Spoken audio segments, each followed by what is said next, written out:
Football বিশ্বকাপকে ঘিরে সারা বিশ্বে উন্মাদনা এখন তুঙ্গে। সেটার রেশ এখন বাংলাদেশেও। তারই প্রেক্ষিতে তুমুল বেচাকেনা হচ্ছে যার যার প্রিয় দলের বা প্রিয় খেলোয়াড়ের জার্সি। তাই তো তরুণদের মধ্যে এখন জার্সি পরার প্রবণতাও বেড়েছে।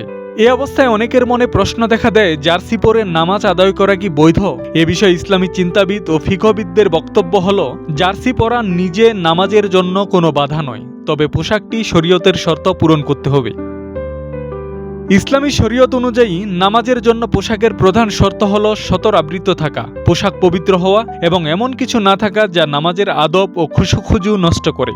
এ বিষয়ে ইসলামী গবেষণা প্রতিষ্ঠান ও আলেমদের ফতোয়ায় উল্লেখ করা হয়েছে যে সাধারণ ক্রীড়া জার্সি পরে নামাজ আদায় করলে নামাজ সহিহ হবে, যদি তা শরীরের আবশ্যক অংশ যথাযথভাবে আবৃত রাখে। তবে কিছু ক্ষেত্রে সতর্কতা অবলম্বনের পরামর্শ দিয়েছেন আলেমরা। অনেক জার্সিতে খেলোয়াড়ের ছবি, বিভিন্ন প্রতীক বা এমন কিছু লেখা থাকতে পারে যা নামাজে মনোযোগ বিঘ্নিত হয়।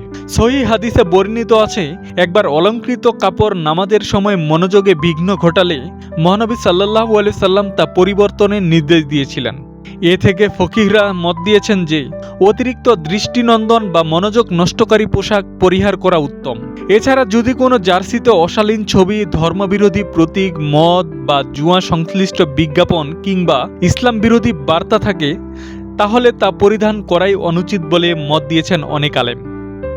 ইসলামী বিশেষজ্ঞদের মতে জার্সি পরে নামাজ আদায় করা মূলত বৈধ, তবে নামাজের মর্যাদা ও একাগ্রতা বজায় রাখতে শালীন, পরিষ্কার ও শরীয়তসম্মত পোশাক নির্বাচন করা মুসল্লিদের জন্য অধিক উত্তম। ফলে জার্সি নয়, বরং জার্সির ধরন ও তাতে থাকা বিষয়বস্তুই এক্ষেত্রে বিবেচ্য বিষয়।